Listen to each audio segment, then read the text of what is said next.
بسم اللہ الرحمن الرحیم۔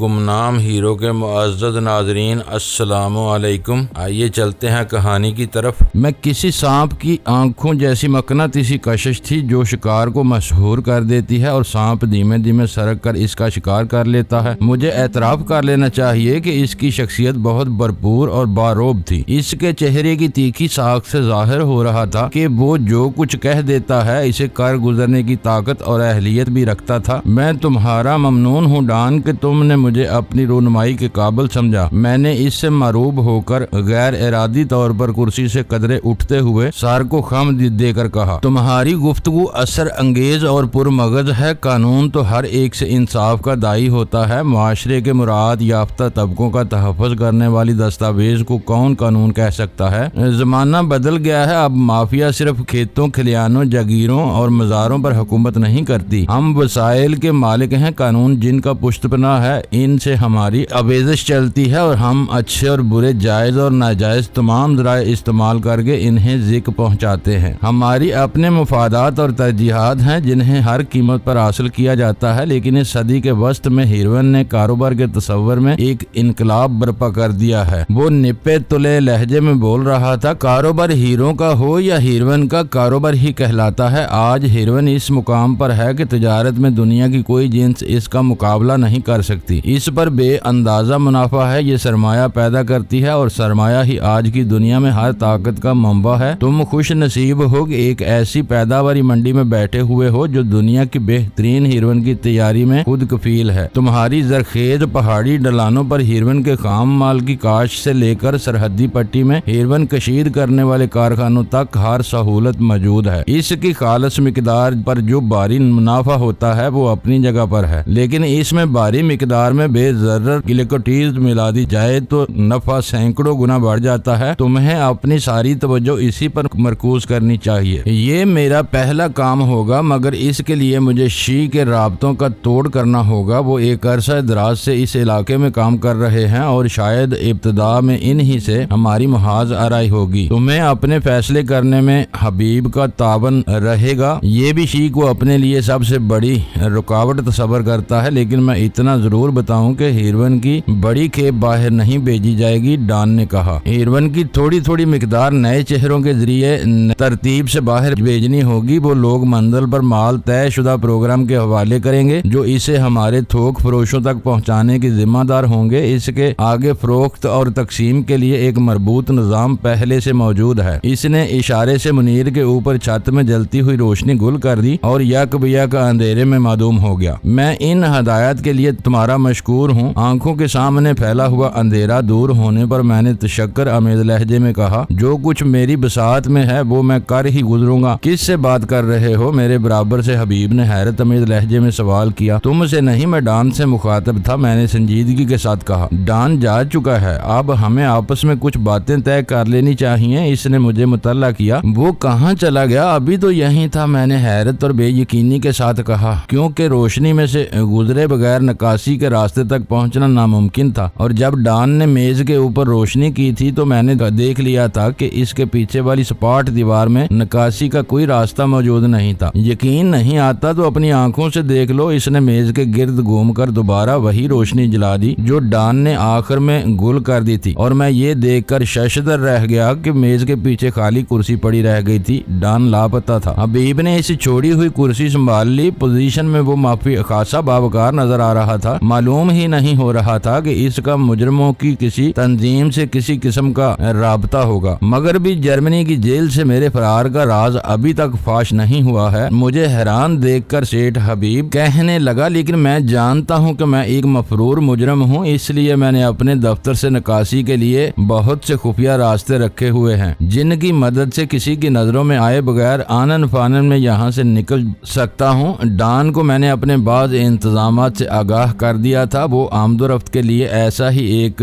راستہ استعمال کرتا ہے۔ ایسی آزادی کس کام کی کہ اپنے ملک میں بھی تم چوروں کی طرح رہنے پر مجبور ہو؟ اس آزادی کی قدر تم نہیں جان سکتے۔ وہ ایک گہرا سانس لے کر بولا، میں جیل کی بجائے آرام سے اپنے گھر میں سوتا ہوں۔ میری بیوی اور سینڈو کے بعد پاکستان میں تم تیسرے شخص ہو جسے میں نے اپنے راز میں شریک کیا ہے، ورنہ میرے والدین اور پورے خاندان والے یہی سمجھ سمجھتے ہیں کہ میں قید بھگت رہا ہوں؟ تمہارا پورا خاندان آسودہ اور خوشحال ہے۔ کیا تمہارے فرار کے بعد ان میں سے کسی نے جرمنی جا کر جیل میں تم سے ملاقات کرنے کی کوشش نہیں کی؟ کئی بار کوششیں کی گئی، لیکن میں نے یعنی میری جگہ قید بھگتنے والے نے جیل کے حکام سے کہہ دیا ہے کہ وہ اپنے جرم پر اس قدر شرمسار ہے کہ سزا پوری ہونے تک اپنے خاندان کے کسی فرد کا سامنا نہیں کرنا چاہتا۔ وہ ایک مغموم مسکراہٹ کے ساتھ بولا، میرے رشتہ دار اس کے لیے تحفے وغیرہ چھوڑ کر مایوس اور بے نیل و مرام واپس لوٹ آتے ہیں۔ اپنی خفیہ آزادی کو برقرار رکھنے کے لیے مجھے بڑی جدوجہد کرنی پڑی ہے۔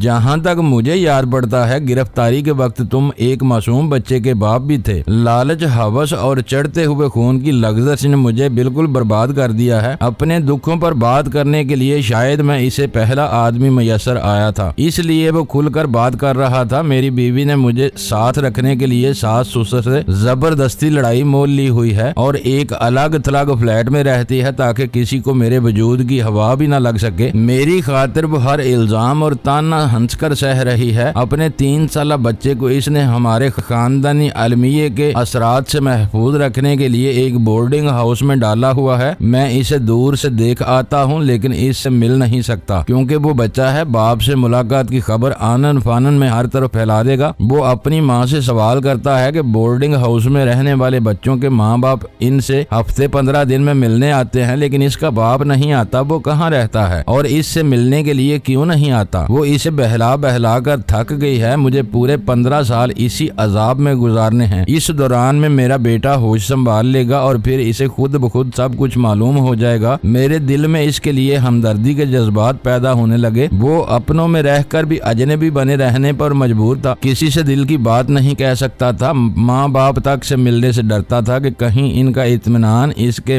محنت سے بنائے ہوئے منصوبے کا راز نہ فاش کر دے۔ میرا خیال تھا کہ وہ اپنی آزادی پر ضرور خوش تھا، لیکن مافیا کو اس کی قیمت ادا کرنے پر خوش نہیں تھا۔ مافیا کے لیے کام کرنا اس کی مجبوری بن گئی تھی، لیکن اس وقت میں حبیب سے اس نازک موضوع پر کوئی سوال کرنے کا خطرہ مول نہیں لے سکتا تھا۔ سینڈو تمہارے اس راز میں کیسے شریک ہو گیا؟ میں نے آہستگی سے سوال کیا۔ میری تباہی کا ذمہ دار وہی ہے۔ میں نے ایک زیر تعمیر ہوٹل کا سودا کر لیا تھا۔ سینڈو وہیں سوئچ روم کا فورمین تھا۔ نہ جانے اس میں کیا خاص بات تھی کہ وہ میرے منہ چڑے ملازمین میں شامل ہو گیا۔ ہوٹل کی تعمیر کے لیے میں نے پکک میں قرضے کے لیے درخواست دی۔ وہ کروڑوں کا پروجیکٹ تھا۔ مذاکرات طول پکڑتے گئے لیکن قرضہ ملنے کی کوئی امید نظر نہیں آئی۔ دوسری طرف مجھ پر خاندان کے بڑوں کا دباؤ بڑھنے لگا۔ ہر ایک کا خیال تھا کہ میں نے غلط سودے میں ہاتھ ڈال کر اپنی ساری عمر کی جمع پونجی داؤ پر لگا دی تھی۔ ان تنقیدوں سے دل برداشتہ ہو کر میں نے وہ ادھورا پروجیکٹ اسی حالت میں کسی اور کو بیچنے کی ٹھان لی، لیکن کافی کوششوں کے بعد اس کا کوئی خریدار پیدا نہ ہو سکا۔ وہ ہوٹل میرے لیے ایک آزار بنتا جا رہا تھا۔ پھر ان ہی دنوں سینڈو نے میری پریشانی بانپ کر مجھے ہیروئن سمگل کرنے کی راہ سمجھائی۔ اس کا خیال تھا کہ پاکستان سے باہر حاصل ہونے والی خطیر زر مبادلہ کی رقم میں بیرون ملک پاکستانیوں کو فرضی نام سے ملک میں واپس لا کر بڑی آسانی کے ساتھ کسی قرض کے بغیر اپنا ہوٹل مکمل کر سکتا تھا۔ ہوٹل میرے لیے انا کا مسئلہ بنتا جا رہا تھا۔ میں نے کچھ لوگوں سے زر مبادلہ کی ملک میں آمد کے بارے میں مشورے کیے اور مجھے حکومت کی NRI اسکیم کا علم ہوا۔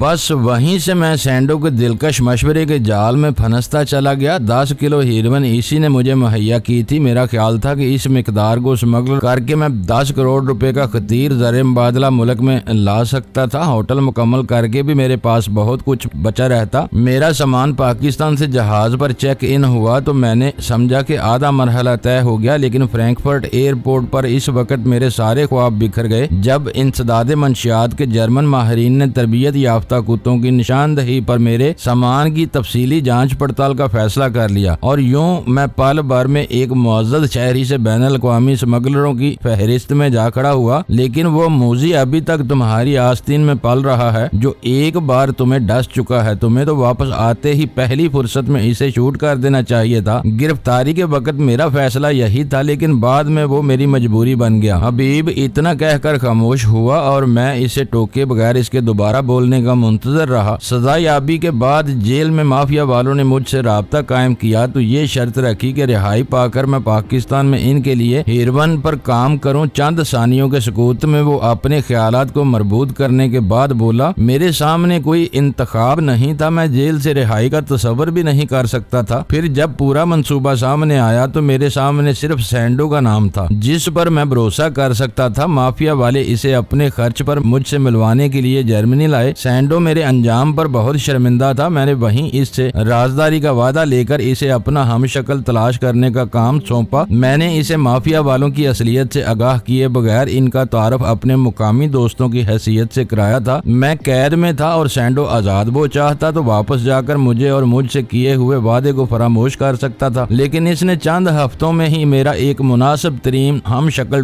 ڈھونڈ لیا جو ضرورت مند بھی تھا۔ اس طرح میری رہائی میں سینڈو کا بہت بڑا دخل تھا۔ پاکستان واپس آنے کے بعد مجھے مافیا کے لیے کام کرنا تھا جس کے لیے میں ڈان 3 سے حلف لے کر آیا تھا، لیکن مجھے نہ ہیروئن کے بارے میں معلومات تھیں اور نہ زیر زمین دنیا سے کوئی واقفیت تھی۔ اس لیے ایک بار پھر میری نگاہ انتخاب سینڈو پر گئی۔ اس بار بھی اس نے مجھے مایوس نہیں کیا اور یوں وہ آج تک میرے ساتھ ہے۔ وہ ایک ایسے وفادار کتے کی طرح ہے جو خوشی کے مارے میں اتفاقاً اپنے مالک کو دانت مار دے تو اور بات ہے، ورنہ اس کی حفاظت کے لیے لڑتے ہوئے اپنی چیتھڑے بھی اڑانے والے سے شکایت نہیں کرتا۔ میرا راز اس نے اپنے سینے میں دفن کیا ہوا ہے اور دوسروں کے سامنے اس بات پر ذرا بھی اظہار نہیں ہونے دیتا کہ وہ مجھ سے اتنا قریب ہے۔ بڑی عجیب اور ناقابل یقین کہانی ہے تمہاری۔ میں ایک گہرا سانس لے کر بولا، کس خاندان کے چشم و چراغ ہو، کیسی گندی دلدل میں آ گرے ہو؟ بس اس نے فضا میں ہاتھ بلند کر کے میرے بات کاٹ دی۔ ڈان کے کہنے پر تمہارے سامنے اپنی نقاب اتارنے کی وجہ سے میں نے تم سے اتنی باتیں کر لی۔ ویسے بھی اب تم میرے دستے راست بن گئے ہو، لیکن تم کو مجھ سے ہر بات کا اظہار کرنے کی کوئی ضرورت نہیں۔ میں بہت خوش ہوں اور اب میں نے اپنے حالات سے سمجھوتا کر لیا ہے۔ وہ مجھ سے اپنا فاصلہ قائم رکھنے کے لیے صریحاً جھوٹ بول رہا تھا۔ اس کی آنکھوں سے ظاہر ہو رہا تھا کہ وہ اندرونی کرب اور گھٹن میں مبتلا تھا، لیکن وہ میری اس سے پہلی تفصیلی ملاقات تھی جس میں میرے لیے ہاتھ سے تجاوز کرنا مناسب نہیں تھا۔ ویسے بھی وہ اچانک میرا باس بنا دیا گیا تھا، لہٰذا میں صرف سوری کہہ کر خاموش ہو گیا۔ سیٹھ حبیب ہیروئن کی تباہ کاریوں کی ایک اور مثال تھا۔ اس کا ایک رخ وہ تھا جو کراہتے، سسکتے، بلکتے اور ہمکتے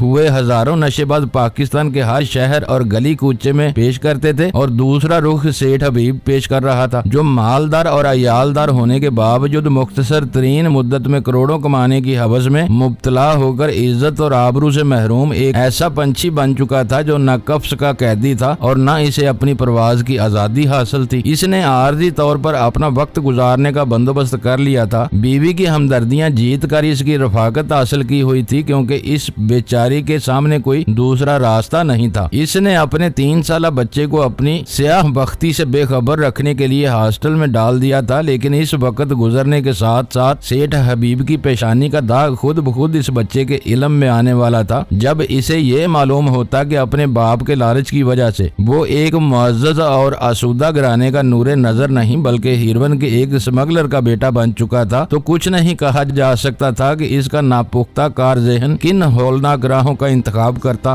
جس سرخ کار میں تمہیں لایا گیا ہے وہ اب تمہارے تصرف میں رہے گی۔ سیٹھ حبیب کی آواز نے میرے خیالات کا تسلسل توڑ دیا۔ ہمیں معلوم ہو چکا ہے کہ تمہیں شراب نوشی کے علاوہ کوئی اور برا شوق نہیں ہے، اس لیے تمہاری کارکردگی کے سامنے آنے تک تمہارا کوئی باقاعدہ مشاہرہ مقرر نہیں کیا جا رہا۔ تم اپنی جائز ضروریات کے لیے جو کچھ چاہو لے سکتے ہو۔ تم نے مجھ سے تفصیل تعارف حاصل کر لیا ہے، میرے نام سے بھی واقف ہو گئے ہو، لیکن یہ نام اب اس وقت تک کے لیے تمہارے دل و دماغ میں دفن ہو جائے گا جب تک جرمنی میں میری سزا کی مدت پوری نہیں ہو جاتی یا میرے ہم شکل کو نیک چال چلن کی وجہ سے قبل از وقت جیل سے رہائی نہیں مل جاتی۔ تم بھول کر بھی کہیں کبھی میرا نام نہیں لوگے۔ میرے آدمی مجھے چیف کے نام سے پکارتے اور پہچانتے ہیں، یہی لقب تم بھی میرے لیے استعمال کرو گے۔ آج سے ہماری تنظیم میں تم میرے دستے راست ہوگے۔ تمہارے بعد سینڈو کا درجہ ہوگا۔ اس نے ایک غلط مشورہ دے کر میری زندگی ضرور تباہ کر ڈالی، لیکن بعد میں اس نے میرے لیے جو کچھ کیا اسے میں کبھی فراموش نہیں کر سکوں گا۔ اس کو ڈیل کرتے ہوئے یہ حقیقت تمہیں ہر وقت ذہن نشین رکھنا ہوگی۔ اس وقت تمہارے پاس کل کتنی نفری ہے؟ میں نے سوال کیا۔ سینڈو سمیت کل 15 آدمی تھے۔ 2 کل رات تمہارے فلیٹ کے باہر لڑتے ہوئے مارے گئے، ایک آج تمہاری مہم جوئی کی بھینٹ چڑھ گیا۔ اس کے بعد کل 12 آدمی بچے ہیں جن میں سے 4 زخمی ہو کر زیر علاج ہیں۔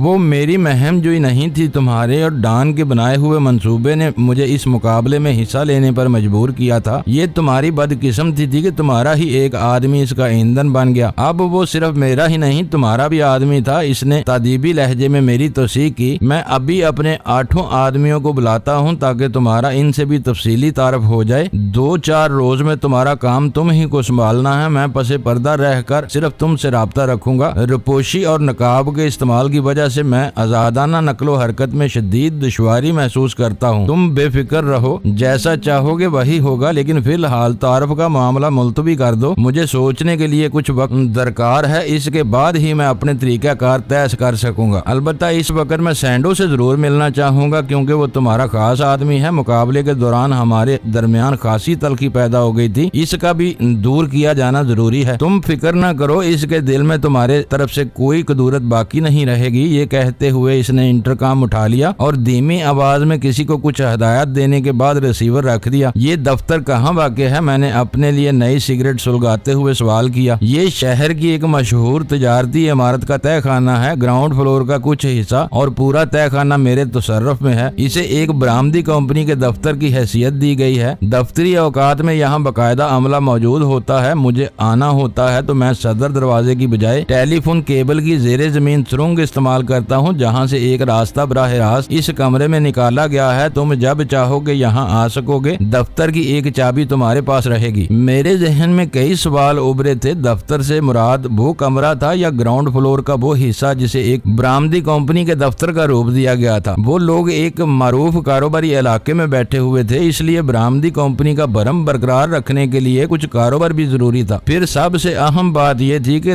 دفتری عملہ الگ سے ملازم رکھا گیا تھا یا مافیا کے ان ہی آدمیوں میں سے کچھ لوگ دن میں دفتری ذمہ داریاں انجام دیتے تھے، اور ان سب کی رہائش کا بندوبست کہاں تھا؟ لیکن دروازے کی طرف سے ایک بیپ سگنل کی گونج سنتے ہی سیٹھ حبیب ادھر متوجہ ہو گیا اور میں کوئی سوال نہ کر سکا۔ اس دروازے پر دوہرا الیکٹرانک لاک لگا ہوا ہے۔ ڈان کی موجودگی میں یہ آف تھا، لیکن میں ہر وقت محتاط رہتا ہوں۔ یہ سگنل فوٹو سیل کے ذریعے موصول ہوا ہے۔ مجھ سے یہ کہتے ہوئے وہ میز پر رکھے ہوئے ایک ڈیسک انسٹرومنٹ کی طرف متوجہ ہو گیا۔ کون ہے؟ اس نے بھاری اور تحکم آمیز آواز میں سوال کیا تھا۔ سینڈو، دوسری طرف سے احترام کے ساتھ مختصر جواب دیا گیا، اور حبیب نے انسٹرومنٹ پر کامن کہہ کر اسی انسٹرومنٹ پر یکے بعد دیگرے 2 بٹن دبائے اور دروازہ کھول کر سینڈو اندر آ گیا۔ دروازہ خود کار نظام کے تحت بند ہو گیا۔ سینڈو کسی گینڈے کی طرح سر جھکا کر اپنی ٹھوڑی سینے سے لگائے ہوئے آگے بڑھا تھا۔ میں پلٹ کر دلچسپی کے ساتھ اس کا مشاہدہ کر رہا تھا۔ پھر اس نے جو ہی سر اٹھایا، مجھے دیکھ کر اس کی آنکھیں حیرت سے پھیلتی چلی گئیں۔ پھر چند ثانیوں میں ہی ان پھیلی ہوئی آنکھوں میں میرے لیے نفرت اور حقارت ابھرنے لگی۔ ہوش میں آؤ سینڈو، حبیب صورتحال نزاکت بانپ کر گرایا۔ تم کسی سڑک پر نہیں، میرے دفتر میں ہو۔ سینڈو نے اپنے مالک کی آواز سنتے ہی سر جھٹک کر ایک پھریری لی، جیسے اس آواز نے اسے نیند سے جگا دیا ہو۔ سوری چیف، میں گستاخی کی معذرت چاہتا ہوں، اس نے برائی ہوئی آواز میں کہا۔ پھر حبیب پر نظر پڑتے ہی اس کا منہ باڑ کی طرح کھل گیا۔ وہ سوچ بھی نہیں سکتا تھا کہ اس کا چیف ایک ایسے اجنبی کے سامنے نقاب ہٹا کر خود کو ظاہر کر دے گا جسے کچھ دیر قبل چیف خود اپنے 4 آدمیوں سے پٹوانے پر تلا ہوا تھا۔ سینڈو آگے آ کر حبیب کی ہدایت پر کرسی پر بیٹھ گیا، لیکن وہ نظر آنے والی ہر صورتحال کی طرف سے بے چین تھا۔ وہ حقیقی مقابلہ نہیں بلکہ اس نئے دوست کا امتحان تھا۔ حبیب نے بلا تمہید بات شروع کر دی۔ تم چاروں کو اسلحہ اسی لیے نہیں دیا گیا تھا کہ مجھے جسمانی طاقت اور صلاحیت کا موازنہ مقصود تھا، اور تم نے دیکھ لیا کہ اس نے تم چاروں پر اپنی برتری ثابت کر دی۔ اس نے ایک لہجے کے لیے رک کر سینڈو کو کوئی تبصرہ کرنے کا موقع دیا، لیکن اسے یک بے یک چپ لگ گئی تھی۔ حبیب نے پھر بات شروع کر دی۔ میری دشواریاں تمہارے سامنے ہے، ان کے توڑ کے لیے ہم نے ڈینی کو اپنی ٹیم میں شامل کیا ہے۔ اب تمہارا زیادہ تر اسی کے ساتھ رابطہ رہے گا۔ ڈینی براہ راست مجھے جواب دہ ہوگا۔ میری توقع کے خلاف سینڈو نے کرسی سے اٹھ کر میری طرف ہاتھ بڑھایا۔ میرا خیال تھا کہ وہ ہاتھ ملاتے ہوئے اپنی طاقت کا مظاہرہ کرے گا، لیکن ایسا نہیں ہوا۔ اس نے بہت شرافت اور نرمی سے ہاتھ ملایا اور کرسی پر بیٹھ گیا۔ تمہیں مجھ سے اور میرے ساتھیوں سے پورا تعاون ملے گا چیف، اس نے حبیب سے کہا تھا۔ حبیب کی بریفنگ کے بعد میں نے سینڈو کو بتایا کہ اس وقت تک میں نے صرف اس سے تعارف حاصل کیا تھا، اس کے دوسرے ساتھیوں سے ایک آدھا روز کے بعد ملاقات ہونی تھی، اس لیے اسے میرے بارے میں کسی سے ذکر کرنے کی ضرورت نہیں تھی۔ میں نے محسوس کیا کہ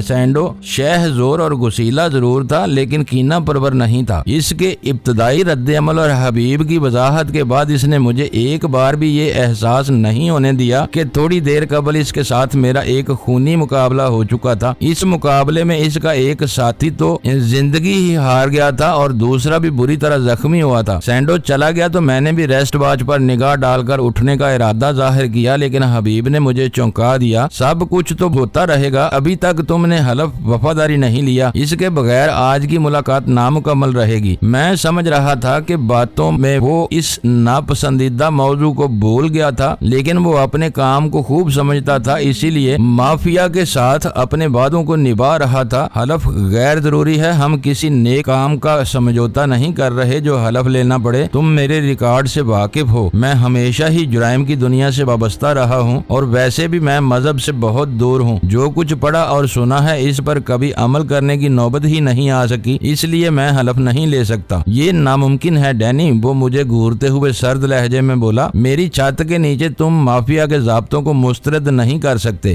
ڈان نے جو کہہ دیا ہے وہ تمہیں ہر حال میں کرنا پڑے گا، ورنہ تم خود نتائج کا اندازہ لگا سکتے ہو۔ طویل دوستانہ گفتگو کے بعد اس معاملے پر حبیب کے لہجے میں اجنبیت پیدا ہو گئی تھی جو میرے لیے تشویشناک تھی، لیکن یہ میرا اٹل فیصلہ تھا کہ جب میں نے اپنے مذہب کو کسی اچھے کام کے لیے استعمال نہیں کیا تھا تو مافیا کے ساتھ کھلی قانون شکنی کے شیطانی معاہدے میں بھی کسی قیمت پر اسے درمیان میں نہیں لانا تھا۔ حبیب میری آنکھوں میں آنکھیں ڈال کر میرا ذہن پڑھنے کی کوشش کر رہا تھا اور میں تیزی کے ساتھ اس صورتحال کا ادراک کرنے کی کوشش کر رہا تھا جو میرے دو ٹوک انکار کی صورت میں اس تہہ خانہ میں رونما ہو سکتی تھی۔ ایک بات تو سامنے تھی کہ میں اکیلا تھا اور حبیب کے ایک اشارے پر اس کے کم از کم 8 صحت مند اور مسلح آدمی کسی بھی لمحے مجھے اپنے نرگے میں لے سکتے تھے۔ میرا ذہن بہت تیزی کے ساتھ کام کر رہا تھا، لیکن اس پیچیدہ صورتحال سے بچ نکلنے کی کوئی صورت ذہن میں نہیں آ رہی تھی۔ وہ میرا انکار قبول کرنے پر آمادہ نہیں تھا اور میں حلف نہ اٹھانے کا پختہ ارادہ کر چکا تھا۔ سیٹھ حبیب کی سرد اور کسی بھی قسم کے ہمدردانہ جذبات، ہماری نگاہیں چند ثانیوں تک میرے چہرے پر جمی رہیں۔ اپنی پلکیں جھپکائے بغیر میرے اندر کا حال پڑھنے کی کوشش کر رہا تھا، پھر شاید وہ کسی نتیجے پر پہنچ گیا کیونکہ اس نے فیصلہ کن انداز میں اپنے چہرے پر وہی سیاہ نقاب منڈ لیا اس نے ڈان 3 کے اشارے پر اتارا تھا۔ اس کا وہ اقدام میرے نزدیک طبلِ جنگ پر چوٹ پڑنے کے مترادف تھا۔ نقاب اوڑھ کر اس نے یہ ظاہر کر دیا تھا کہ اس موڑ پر میری اور اس کی ذات سے آگے بڑھ گئے تھے۔ وہ میرے کس بل نکلوانے کے لیے اپنے ان آدمیوں کو کسی بھی لمحے طلب کر سکتا تھا جو ہمیشہ سے اسے نقاب میں دیکھتے آئے تھے اور صرف اس کی آواز کی اطاعت کر کے اپنی